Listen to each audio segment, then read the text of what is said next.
What's up, guys? Today we're going through some of the changes to Rainbow Six Siege. We're gonna be talking about operator changes, 1.5 scopes added and removed, and other changes like Mousetrap and everything like that. Let's get to it. Is Mousetrap actually working on console, or is it just really blowing smoke, not really doing anything? Let's go through it. So here, you can clearly see, this doesn't really tell us the scale of how many mouse players there are, but you can definitely see a massive decrease. They're not gone entirely, but they're definitely a massive decrease. And from my time playing on console, I've definitely noticed a lot less mouse and keyboard players running around. So overall, Mousetrap has been a general success, but how do we get this number all the way down to 0? Well, I think that they personally just start maybe banning, they're detecting them clearly. You can see this, they're clearly detecting them, and they start banning these, give them a week ban, 2-week ban, or whatever, and as they get detected more and more until they get a permanent ban.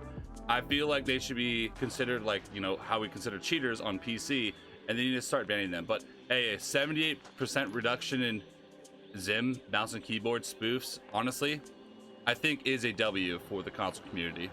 It'll pay to be a nice guy in Rainbow Six going forward. So here you can see the reputation system. So if you get reported, let's say, I'm going to explain this graph really quick. If you get reported, the chance that people continue to do these toxic things, they will start getting penalties. Let's say you're abusing voice chat, you'll be muted to others for the next 30 matches. So it has been, you can clearly see a change in this. So trying to make the game slightly less toxic definitely isn't a bad thing. Coming up in year 8, it'll pay to be a nice guy. Like I said, you're gonna start getting rewards based on positive experiences. If you're not getting reported, you're gonna start getting bonuses. The reputation system is going to be implemented soon, so that'll be a good thing. And new rank requirements going to be good because I don't know how many of you guys have had to deal with this, but the guys that are Diamond and Emerald tell me all the time how they're tired of playing these high-level champion players. Hopefully we're going to figure that issue out in terms of that matchmaking and just generally how to deal with Smurfs. Ayana and Warden are still on top. So here we have the Win Delta operators versus presence. So here we have Emerald and above on PC, and then we'll also swap over to the console one. So here I definitely attribute this a little bit more to picking these operators in times where they're going to be a little bit more viable, a little bit more utility. And the operators that go out at these ranges, you can see the operators. It's the Ayana, the Ashe, the Sledge, the Ace, operators that almost are tried and true staples of ranked, and most of them have positive win deltas. But on average, I would say that this isn't necessarily a bad thing because attackers still tend to lose more often than defenders. So I don't really see any massive outliers in terms of too strong in my eyes here. But I definitely see underpicked too weak some of these operators, like Sens down there. My God, Graham is still fairly weak. And then here just on PC, look at all these weak guys. Definitely some changes that could go around. Talking about the defenders, here it's console, the Warden, Mozzie.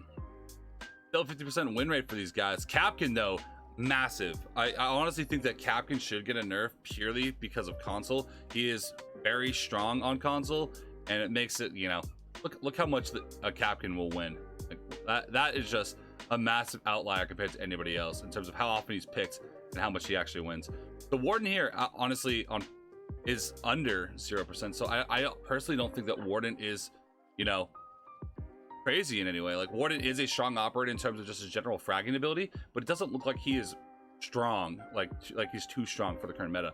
But here we definitely see a lot of outliers that are too weak, like the Chanka, the Clash, and the Vigil. But we will be talking about a Vigil change coming soon. We need to start banning ops correctly. So here I'm going to see on console, you're going to see the Jackal and Thatcher bans by far. But why are we not banning operators like the Ace, the Ayana, the Ashe? Thatcher and Jackal both give decent amounts of utility, but as we saw with their win deltas, they weren't that high. So they're not with Thatcher, you can get around that with EMP impacts or exploding something from underneath or whatever. And then Jackal is only good for a roam clear. Yeah, those are two strong operators, but there are better choices. If you feel like you're losing games on certain maps to certain operators, start banning those operators. Don't just blanket ban Jackal and Thatcher like everybody else does. And for defenders, I mean, here's PC. You're gonna have the Mirror, the Fenrir. I'm not surprised on the Fenrir. Fenrir is probably the strongest defender in the game, so I'm not surprised by the Fenrir bans. And then Capkin on console, that makes a lot of sense. We saw Capkin's win delta extremely high, especially on console. PC not as much, but you know, doing a little bit better on the console for the bans. Like, you know, Capkin's winning a lot, so we ban it more. I'm definitely like that. I'm not seeing as many Valkyrie Mira bans like we used to have in the past, but definitely good on the defense side, but need to really rework how we start banning on the attacker side. Thorn superiority. Thorn is getting a 1.5 scope added. So apparently Thorn is one of the least picked trapper defenders, and they want to boost her pick rate by adding a 1.5 scope to her. So let's look at her win delta really fast. Honestly, on PC and on console, it wasn't super high. So picking Thorn now is going, I mean, Thorn is going to be extremely strong. That gun is amazing. And with a 1.5 scope added to it, oh my god, that gun is going to be insane. And her traps are like kind of like proximity mines. You're not going to get that many kills with her traps, but she also has access to, I believe, a barbed wire as well as a shield. So Thorn is going to be a massive operator with a massive buff. So I definitely see a lot more Thorn players coming forward.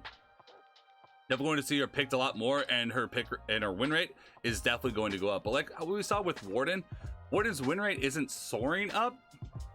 He's picked a lot, but his win rate's not like soaring up to where you would think it would be. So I don't know how this is going to affect the game overall, but it's definitely going to make her a more viable pick in most matches. And now we're getting a Nokk nerf. I personally will ban Nokk occasionally on certain maps like Bank, but I never thought that Nokk was super overpowered in any way. Her gun is very hard to use. Yeah, she does have grenades, but her gun is hard to use, and her ability, I mean, you know, it is good, but that's the entire point. You're picking Nokk. So now you're not going to be as silent when you're using her ability, but it will last a little bit longer. So you still, like, you know, can get around the cameras a little bit better, but you know, you're not going to be as silent. So like, you know, if you've ever been crouch walked up on a staircase or down the hallway and you haven't been able to hear the Nokk, well, you're going to be able to hear it a little bit more now. So with Nokk's win rate, honestly, I didn't really see Nokk being like an operator that I think that they would have changed. Like, look at Nokk's win rate, it's like -2 and underpicked. So I mean, I'm for a Nokk change because it's definitely not, I don't know if this is the right way for it though. I'm definitely ready for a Nokk change because she is kind of annoying to have to deal with in terms of, like, you know, it's all about intel gathering and, you know, whatever. Like with Nokk being on the board in terms of like being as strong as she has been, it definitely makes it so, it makes it a little bit harder for people to really think, well, I should be using cameras. It makes it a little bit more run and gun meta because, you know, if there is someone like Nokk running around, I mean, what's the point of cameras? So I definitely agree with a change, but I don't know if this is the right direction. What do you guys think about that? And now we're getting a Vigil buff. So Vigil is going to function very similarly to Nokk in terms of the way that, you know, the cameras and hiding. I'm not sure if you guys ever tried to join the Vigil. I'm sure you guys have. It's still easy to find the Vigil based on like his footsteps and like how much the screen is, like, you know, like the white boxes or whatever.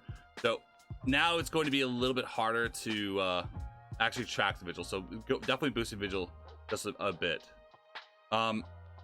He still won't be immune to lions or the bees. Those guys will detect him, but he can prevent getting pinged by using his ability.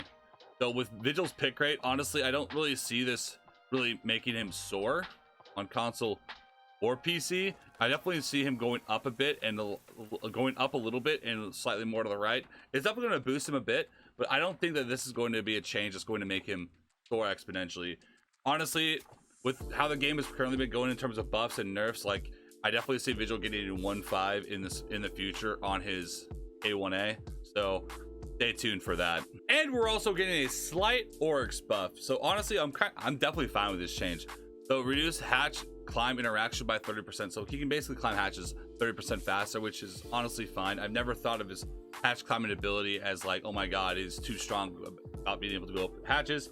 But like, the way the game currently works, Oryx going up a hatch like near enemies is honestly troll. It's very loud, very slow, and you're able to deal with him extremely quickly. So I don't really feel like that change overall is, you know, massive in terms of like how Oryx is going to change on the win deltas.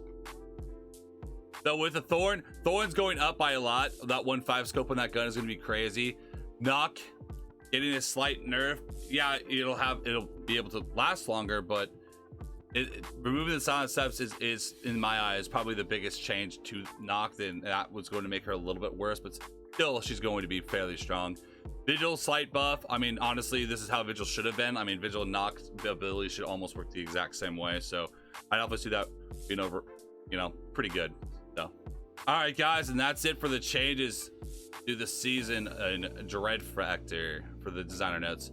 So, again, I don't really see any massive changes to like any of the tried and true pick operators like the Ayana, the Ace, the Ash, the Jackal, etc. Like, I'll even the Sledge.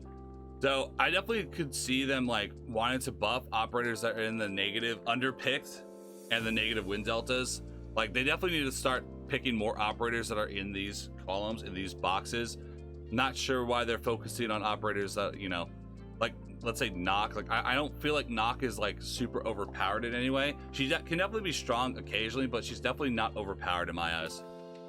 And the Thorn buff with the 1.5 scope, I'm not sure if that's how we want to balance the game going forward. Like, hey, if an operator is weak, give them a 1.5 scope and makes them better. I mean, yeah, that is true. The 1.5 scope does make it easier to win your gunfights as a defender, but is that how we want the game to really be balanced, or do we want it to be balanced around abilities? So, all right, guys, make sure to subscribe, drop a comment, and leave a like down below for more. Till next time, peace out.